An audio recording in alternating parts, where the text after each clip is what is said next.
Altistoria, l'émission qui décrypte l'histoire locale de Haute-Loire.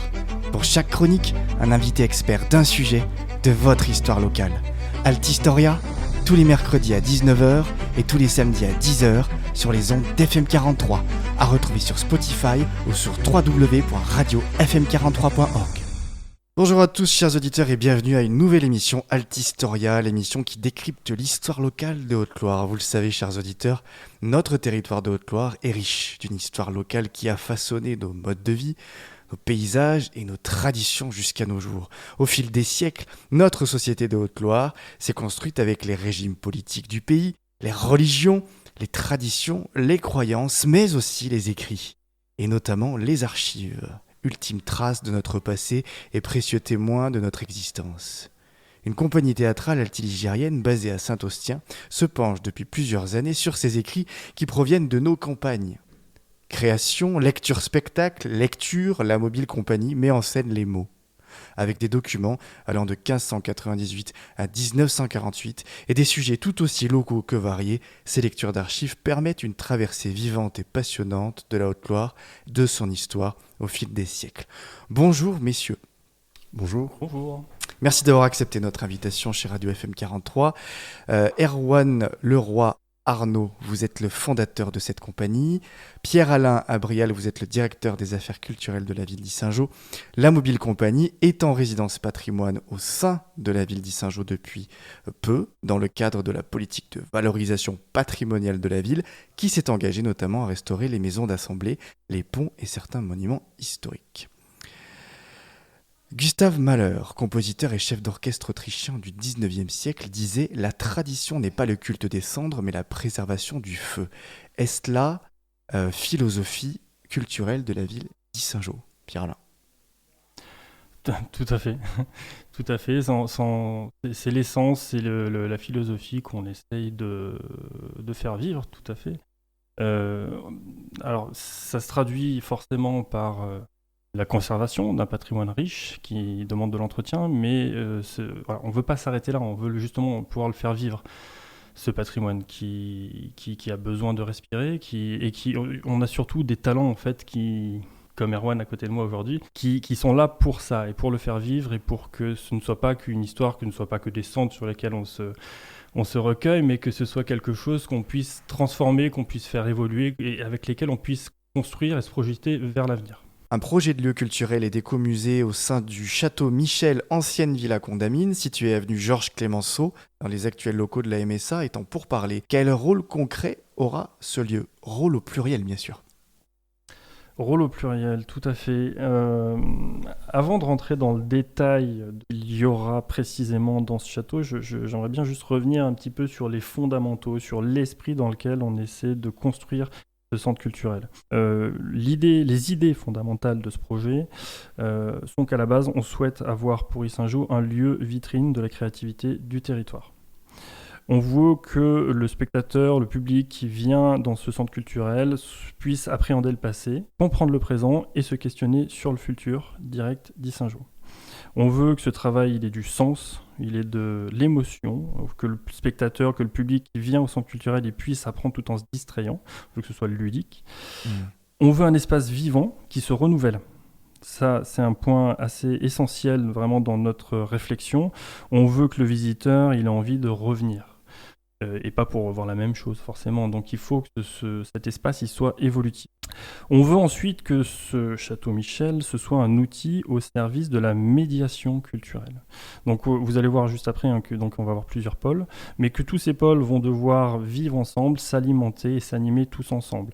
Et pour cela, la méthode qui a été retenue, c'est de le mettre à disposition d'une équipe de médiateurs culturels qui saura justement construire du projet en transversalité entre ces différents pôles. Et enfin, on veut que ce lieu, ce soit aussi un lieu passerelle sur l'extérieur. On veut que ce lieu puisse renvoyer sur les sites patrimoniaux, architecturaux et naturels d'Yssingeaux et au-delà. Donc voilà, la thématique qu'on est encore en train de travailler, ça va être vraiment on va appeler ça la vie au pays des sucs. Mais alors la vie au sens large, au sens du vivant. On va avoir, donc, dans ce centre culturel, on va avoir un espace musée. Alors, c'est important, je l'appelle espace muséal, je ne veux pas l'appeler musée, parce on n'est pas sur l'idée d'un musée comme on pouvait en voir dans les années 90-2000, quelque chose qui nous paraîtrait peut-être un peu poussiéreux maintenant, où on va avoir un visiteur qui va se balader dans une structure un peu inerte, un peu molle, où on va avoir des objets exposés, on va avoir des grands cartels à lire. Non, ça, c'est pas notre souhait. Les usages changent, le public attend de nouvelles méthodes, de nouveaux lieux, des choses novatrices. Ils veulent vivre une expérience plus que avoir simplement un accès au savoir. Alors c'est très important, hein. Il y a un gros projet scientifique derrière qui va être construit, mais l'accès au savoir, maintenant, c'est plus vraiment l'enjeu d'un musée, parce que avec nos smartphones, avec Internet, etc., le savoir, on l'a, mais facilement à portée de main, et on va avoir des choses très complètes, très complexes en fonction de ce qu'on recherche. Donc le musée, il change un petit peu, il va évoluer en fonction des usages et en fonction des pratiques qu'on a. Donc c'est pour ça qu'on veut l'appeler espace muséal et pas musée. Cet espace muséal, il sera voisin de la Microfolie. La Microfolie qu'on accueille actuellement à la Grenette, qui est un dispositif piloté par la Villette à Paris, qui nous numérise des collections de grands centres nationaux. Donc on a vraiment des grandes collections à portée de main à Yssingeaux. On a donc du coup dans ce dispositif de Microfolie un musée numérique. Donc on aurait une salle immersive vraiment dédiée au numérique, qui permettrait à la fois d'animer ces séances de microfolie, donc c'est-à-dire qu'on va pouvoir se balader peut-être sur des expositions qui ont lieu à Paris, à la Villette ou que sais-je, à la Cité des Sciences, ou enfin dans tous les grands lieux nationaux. Et une fois qu'elle ne sera pas en mode animation microfolie, cette salle immersive viendra alimenter les propositions de l'espace muséal. Donc ça viendra compléter justement le projet scientifique. La Microfolie, c'est également un espace de jeux vidéo et de casques VR. Nous aurons ensuite un atelier d'artistes, enfin des ateliers d'artistes pour accueillir des artistes en résidence. Donc des résidences axées principalement autour des métiers d'art, donc de la céramique, de la poterie. Donc ce sont encore des choses en élaboration, en questionnement, mais bon, il n'y a pas de secret, je vous dis là on en est.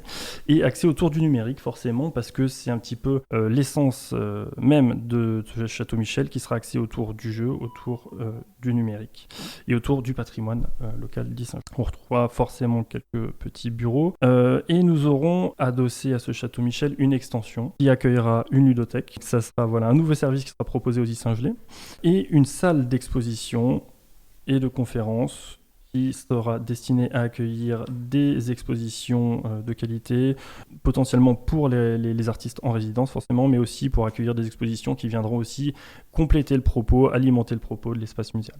Donc voilà, c'est très important, j'appuie là-dessus. On veut que cet espace-là ne soit pas un ensemble de pôles qui n'ait rien à voir, qui soit cloisonné. On veut que ça vive et que ça s'alimente vraiment tout ensemble. C'est nécessaire d'investir dans le patrimoine aujourd'hui ? C'est nécessaire de le valoriser ? Bien sûr. C'est notre histoire, c'est la trace du passé, c'est essentiel. Surtout sur un territoire comme Yssingeaux, qui a la chance de pouvoir recenser un patrimoine vernaculaire qui est très conséquent. Donc c'est une mission, c'est fondamental dans la politique culturelle de la ville d'Yssingeaux. Est-ce que ça veut dire quelque part qu'elle était d'une certaine manière oubliée par le grand public et qu'il y a une nécessité de le faire redécouvrir, de le remettre au goût du jour ? C'est possible. C'est possible parce que ce patrimoine-là, donc, constitué notamment quand je vous parle du patrimoine vernaculaire, c'est les lavoirs, c'est les croix, c'est les béates, c'est tout ce qui représente en fait la culture populaire. On n'est pas dans les grands châteaux, voilà. Donc, ce patrimoine-là, avant, il avait une utilité concrète dans le quotidien des gens. Donc, il était vivant. Aujourd'hui, l'utilisation est quand même un petit peu dépassée. On ne va plus vraiment la voir, mais par contre, on a besoin de faire vivre ces traces du passé. Donc les restaurer, c'est très bien, mais si derrière on n'y fait rien, effectivement, au bout d'un moment, on va finir par se demander à quoi ça sert cette espèce de bac qui est en plein milieu du village.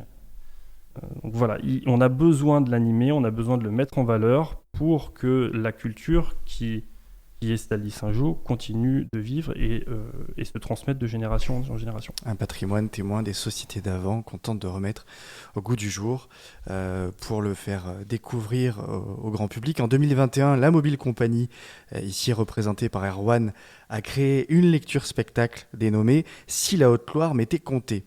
Alors comment est-ce qu'on allie la forme du spectacle vivant, avec les archives locales ? Alors en fait, la lecture spectacle a été créée en 2015. Au moment de l'arrivée de la compagnie sur le territoire. Alors c'est pas juste une petite chose d'orgueil de noter la date, c'est juste pour montrer qu'en effet cette lecture existe depuis maintenant 8 ans et qu'elle a toujours autant d'intérêt auprès du public. Alors comment lit-on la forme du spectacle avec les archives locales ? En fait, moi le choix que j'ai fait dans cette lecture spectacle, je pense que quand on travaille sur l'histoire, sur le patrimoine, on a au moins 2 possibilités. C'est-à-dire que soit on travaille sur de la reconstitution, soit pas du tout, en fait. Moi, c'est ce choix-là que j'ai fait, en fait. C'est-à-dire que je me suis dit, dans une forme de spectacle vivant, parce que j'aime beaucoup dans le travail, c'est faire appel à l'imaginaire du public.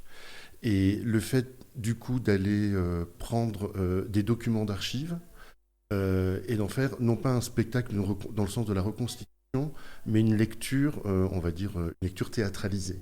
Vous savez qu'en fait, tout au long de la lecture, on fait vraiment appel à l'imaginaire des gens. C'est dans la façon de dire, on va raconter cette histoire-là.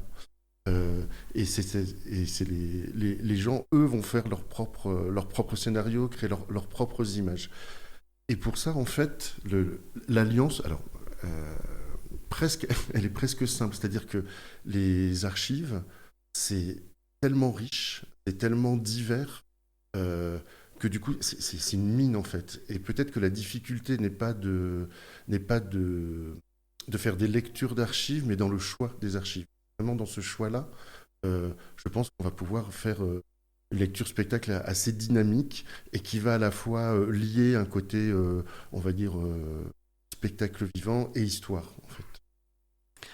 Droit de coupe en forêt de Boson, construction d'une nouvelle fontaine au puits, les tarifs de passage de la Loire ou encore les instituteurs au XIXe siècle, sans oublier les poilus de la Grande Guerre et les résistants de la Seconde. La Mobile Compagnie choisit des thèmes aussi variés que locaux. Comment est-ce que vous choisissez vos thèmes, vos sujets historiques ? Est-ce qu'il y a des sujets plus difficiles à aborder que d'autres et pourquoi ? Alors pour cette lecture précisément, l'envie était d'aborder beaucoup de thèmes très différents. D'où en effet la diversité des thèmes que vous venez de citer. Et puis c'est aussi toujours arriver à croiser ou à lier la grande histoire, comme on appelle l'histoire avec un grand H, et l'histoire locale. Et ça, c'est ce qu'on trouve vraiment dans les archives. C'est-à-dire que forcément, n'importe quelle commune, n'importe quel petit village a été traversé par la grande. Et dans les archives locales, on retrouve ce croisement-là. Donc, vraiment, le choix se fait en fonction de ça, en fonction, d'une part, comment, sur ces archives-là, assez locales, cette histoire-là va pouvoir s'intégrer à la grande histoire. Et puis aussi, je choisis aussi en fonction de l'actualité. C'est-à-dire, par exemple, on va dire que ça fait 1 ou 2 ans qu'on entend énormément parler de la sécheresse, du manque d'eau. Une problématique, voilà. Du coup, c'est vrai que maintenant, quand je cherche des documents d'archives pour une lecture, forcément, si c'est des choses par rapport à la difficulté sur l'eau, ben, forcément, je vais peut-être les choisir un peu plus qu'il y a 4 ou 5 ans, en effet. Parce qu'il y a cette chose-là aussi, je pense que les lectures d'archives, en fait, vont intéresser. Plus les archives sont locales, et plus elles font écho à l'actualité de maintenant, plus, en fait, les gens peuvent se l'approprier et rentrer comme ça dans leur propre histoire. Par rapport à la difficulté des sujets, pourquoi certains seraient peut-être plus difficiles à aborder que d'autres, a priori non, sauf que bien sûr dans l'histoire il y a des sujets sensibles, et à ce moment-là la limite en fait sont les limites légales, c'est-à-dire que les archives qui ne peuvent pas être encore rendues publiques en termes de délai, soit par rapport à des thèmes, bah, du coup, moi-même, je ne vais pas les utiliser pour les lectures qui seront forcément publiques. Il y a aussi, je pense, un exemple sur des documents précis où, par exemple, on peut utiliser les documents, il y a des gens qui sont nommés, c'est un peu compliqué, Donc du coup, on va plutôt enfin pas des fois on me demande de changer les noms, moi je préfère pas. Donc on va mettre des initiales en fait, pour que quand même le sujet soit abordé, mais en effet en respectant la vie privée en fait des gens qui sont sur les documents et de leurs descendants actuels. Les méthodes d'archivage actuelles, est-ce qu'elles sont satisfaisantes pour avoir accès à notre histoire locale? Alors moi personnellement, je pense que oui. Tout simplement parce que je suis ni historien ni chercheur. Et pourtant, j'arrive assez facilement à trouver ces documents, tout simplement parce que forcément a été mis en place depuis très très longtemps tout un système d'archivage, ne serait-ce que par les archives départementales, euh, et qui en plus, eux, font un gros travail de numérisation depuis des années. Donc déjà, par exemple, n'importe qui a accès à énormément d'archives juste en allant sur sur le site des archives départementales. Il y a aussi des villes, comme c'est le cas à Yssingeaux, qui ont des services d'archives municipales. Donc c'est aussi des gens qui peuvent aider à ça. Euh, Enfin voilà. Non, non, je pense que. Enfin, en tout cas, moi justement, en tant qu'on va dire néophyte, j'ai trouvé que l'accès était assez facile. Donc j'imagine que ça doit l'être pour tout le monde. C'est chronophage de lire des archives, de chercher dans les archives. Oui, surtout. Ça doit être une grosse partie de votre travail, du coup, pour ces spectacles. Oui, ça demande pas mal de temps. En fait, c'est comme de partout. En fait, ça dépend de l'écriture de la personne qui a rédigé l'archive. En fait, Le style littéraire, ça, le style, la alors, manière dont il écrit. non, c'est vraiment sur la typographie, c'est-à-dire les écritures qui sont un peu compliquées. La lisibilité, Oui, carrément. la lisibilité. Et moi, je suis pas spécialiste de ça non plus. Mais c'est pour ça, par exemple, quand moi, je sais que j'ai des problèmes pour décrypter, justement, c'est-à-dire les archives départementales peuvent apporter cette aide-là aussi, puisque eux, ils ont vraiment des gens spécialisés là-dedans, et qui permettent de reconnaître un peu. C'est un peu ça le temps le plus long, c'est ça. C'est quand l'écriture, la lisibilité est un peu compliquée.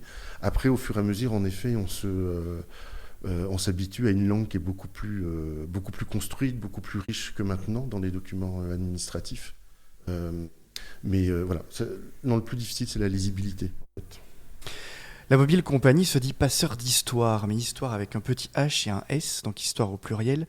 Mais c'est quoi un passeur d'histoire? Quelle est la différence entre l'histoire avec un grand H et les histoires avec un petit H et un S au pluriel? Alors, à la création de la compagnie, c'est un peu la signature, en effet, passeur d'histoire. C'est qu'on a deux axes d'activité dans la compagnie. Donc, ce travail à partir d'archives, à partir du patrimoine. Mais on a aussi tout un travail, comme à peu près n'importe quelle compagnie théâtre, sur les œuvres de fiction.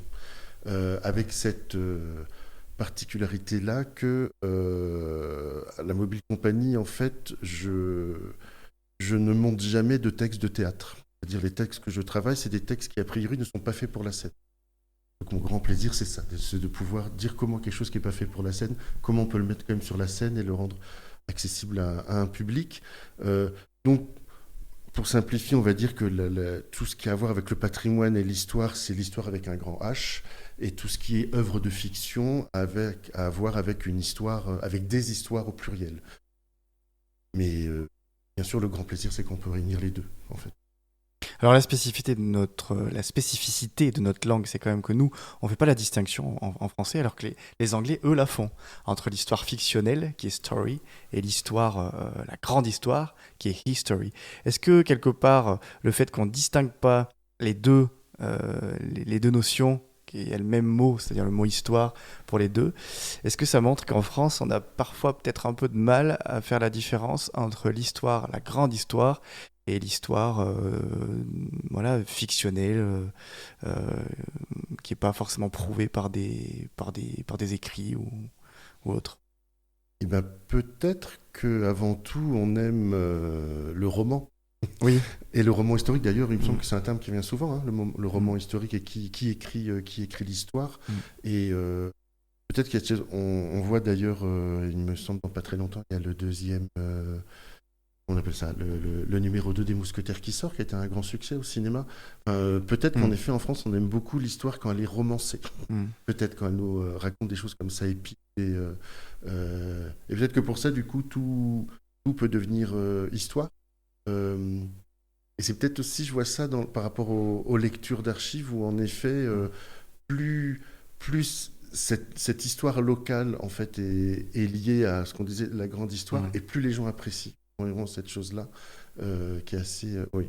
Donc, en effet, je pense, peut-être que le fait qu'il y ait un seul terme, c'est pas mal, en fait. Du coup, on peut mettre tout dedans. Travailler Et en lier les même deux. temps. Et Oui. permettre peut-être que les gens s'intéressent à la grande histoire par le biais de l'histoire locale. Oui, Ça, c'est je un axe, pense, en fait, oui. pour te donner de l'intérêt à Parce ça. qu'après, souvent, ce que je dis au moment des lectures d'archives, c'est que... Parce qu'en effet, les archives sont authentiques, Mm. mais pas forcément ce qu'il y a dedans. C'est pas forcément historiquement vrai, en fait. Voilà. Et peut-être que déjà, on rentre un petit peu dans la fiction, Mm. ne serait-ce qu'avec les documents d'archives, en fait. De nombreuses actions entre 2020 et 2022 ont été faites pour les médiathèques et les écoles. Pourquoi choisir ces lieux pour mettre à disposition ces spectacles et lectures? Alors, de manière très pragmatique, tout simplement parce que on a eu la chance pendant ces années-là de faire partie des propositions de la médiathèque départementale pour cette lecture d'archives. Mm. Et donc, du coup, les bibliothèques et médiathèques du département émettent des vœux pour pouvoir recevoir cette lecture-là. Donc, c'est vrai que ça nous a permis, voilà, d'entrer dans ces lieux-là. Et avec l'école aussi, tout simplement, ça rejoint un petit peu, je pense, ce que disait Pierre-Alain tout à l'heure, c'est-à-dire que le patrimoine, l'histoire, pour qu'elle existe, en effet, il faut la défendre, il faut la mettre en avant. Mm. Il faut qu'il se passe des choses. Et moi, il me semble, en étant à Saint-Austien, le seul lieu culturel qu'il y a dans ce petit village, c'est la bibliothèque. Et une bibliothèque, pour moi, c'est le premier accès à la culture, et souvent à la culture accessible au sens propre du terme comme au sens financier.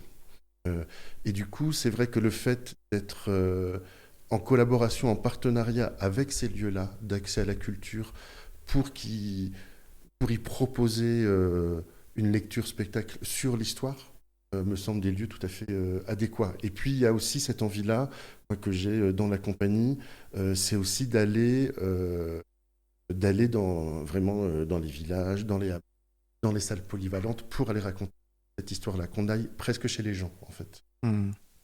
De nombreux projets sont à venir dans le cadre de la résidence de la Mobile Compagnie au sein de la ville d'Issingeaux, notamment des actions en lien avec les maisons d'assemblée. Alors, qu'est-ce qu'une maison d'assemblée et pourquoi bien, choisir cet endroit? La maison d'assemblée, je crois qu'Erwan, tu l'as beaucoup plus travaillé que moi. Tu vas beaucoup mieux en parler. Je vais parler sous son contrôle et puis tu pourras peut-être préciser un petit peu. Ces maisons d'assemblée, on en retrouve un petit peu de partout dans les hameaux, aux alentours, sur toute la Haute-Loire, hein, quasiment. C'était des maisons qui étaient construites par les habitants locaux pour accueillir une béate. La béate, c'était une religieuse. C'était pas une religieuse, c'était une laïque, pardon, effectivement, une laïque, mais il y avait quand même, c'était quand même piloté par les sœurs à la base. Oui, elle était sous l'autorité de congrégation. Voilà. Et elles étaient missionnées pour aller dans les hameaux, pour transmettre, pour faire l'école, on va dire, aux enfants des hameaux. Voilà. Et Erwan, je pense que je vais te laisser compléter parce qu'après, dans le détail, lui, il maîtrise beaucoup mieux que moi. Alors, une fois de plus, je ne suis pas historien, mais en effet, pour ce projet-là, je suis en train de plonger dans l'histoire des maisons d'assemblée. Elles étaient en effet, alors après ça dépendait en effet des béates, mais il y avait ce côté instruction. Alors autant instruction au sens de l'école qu'instruction religieuse, elles animaient beaucoup le village dans ce sens-là. Il y avait à voir aussi avec la dentelle, et puis la dentelle en effet auprès des jeunes filles. Moi, ce que je trouve très, incroyablement intéressant dans cette histoire, c'est tout ce mélange-là. C'est-à-dire que sont à la fois des choses très, on va dire, traditionnelles, avec la religion, la vie dans le village, et en même temps, quelque part, presque déjà une sorte d'émancipation féminine, avec on apprend à lire, on apprend à écrire, on apprend la dentelle, c'est-à-dire qu'on apprend aussi un moyen d'avoir des revenus propres. Enfin voilà. Et puis c'était vraiment un pivot central dans la vie du village, en fait.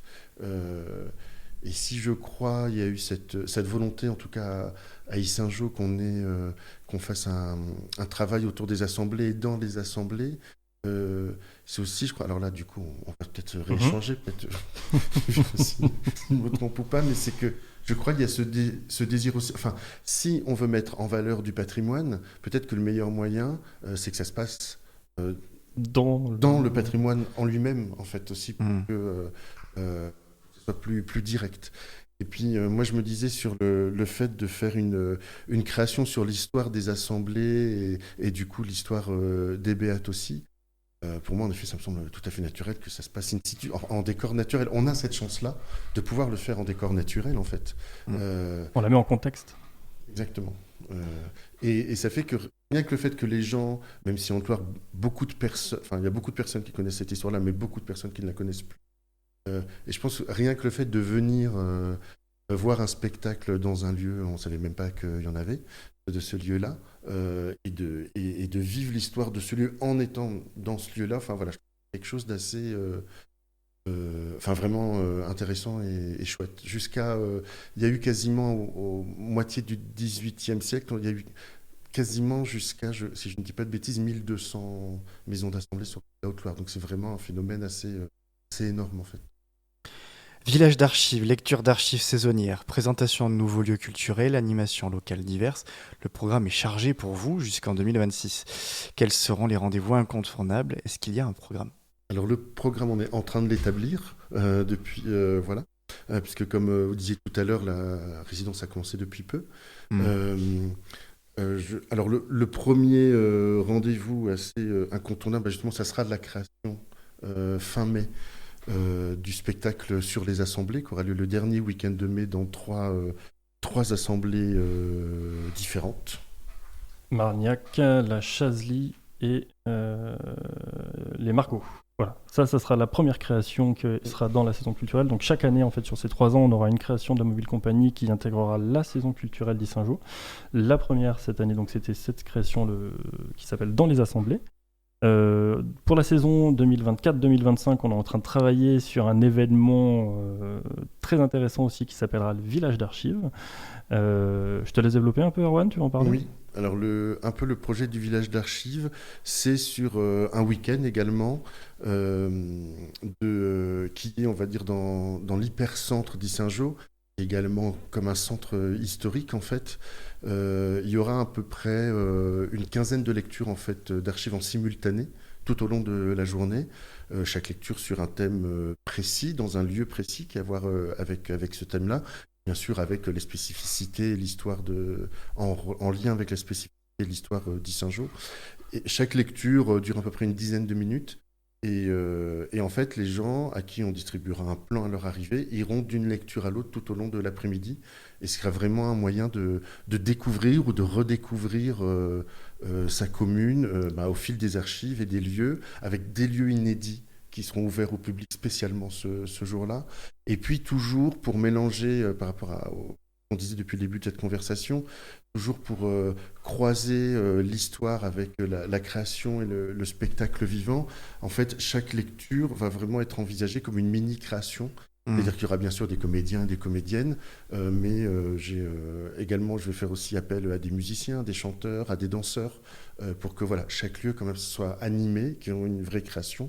Et puis aussi en faisant appel à différents publics et à la population d'Issingeaux. Je pense qu'on peut commencer à le dire, parce que moi je voudrais vraiment faire un appel à des archives personnelles, parce que c'est important aussi que les gens puissent s'investir, que leur histoire personnelle puisse aussi croiser celle de leur commune. Sur quel thème ? Sur quel thème ces archives ? C'est à voir. Alors, en lien avec le patrimoine bâti du cœur de ville d'Issingeaux. En lien avec le patrimoine, ouais. C'est ça l'histoire, c'est ça le projet de base. Oui. Ce qui est intéressant vraiment là-dessus, c'est qu'on part à la découverte de l'histoire avec un grand H, à partir de petites histoires qu'on aura collectées, soit dans nos archives, soit dans les archives privées.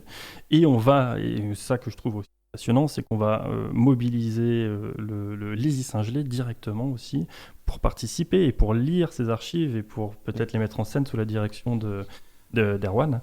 Donc on a un projet, moi, que je trouve formidable, qui est participatif, qui va à la rencontre de l'histoire avec un grand H et qui met le public, les Issingelais, directement acteurs de ces spectacles. Moi, je trouve ça passionnant. Si nos auditeurs souhaitent retrouver votre programme quelque part, office de tourisme, site internet de la ville ? Oui, tout à fait. Les plaquettes de la saison culturelle. Alors après, on aura d'autres lectures aussi. On a un programme qui est en cours d'élaboration de lectures courtes, des interventions de 10 ou 15 minutes. Donc vous pourrez retrouver à Rouen sur la lecture de documents, d'archives, sur des temps forts de la vie issingelaise, sur l'inauguration de l'école, on va essayer de se greffer à l'actualité issingelaise et de la mettre en perspective avec l'histoire en fait de Saint-Jean, notamment à travers ses archives. On aura ensuite 3 lectures longues. Voilà, des interventions d'une heure environ, d'Erwan qui auront été aussi là pareil, on va essayer de se caler sur l'actualité issingelaise. Là, c'est encore en cours d'élaboration, mais on va avoir un joli programme. On a fait la première en septembre pour les Journées européennes du patrimoine, une lecture sur la Légion d'honneur et sur les légionnaires issingelés. On a élargi un petit peu aussi à certains altiligériens, mais qui avaient eu une influence directe sur Yssingeaux. Une lecture qui s'est très très bien passée. On a eu un public qui était ravi et c'était un formidable lancement.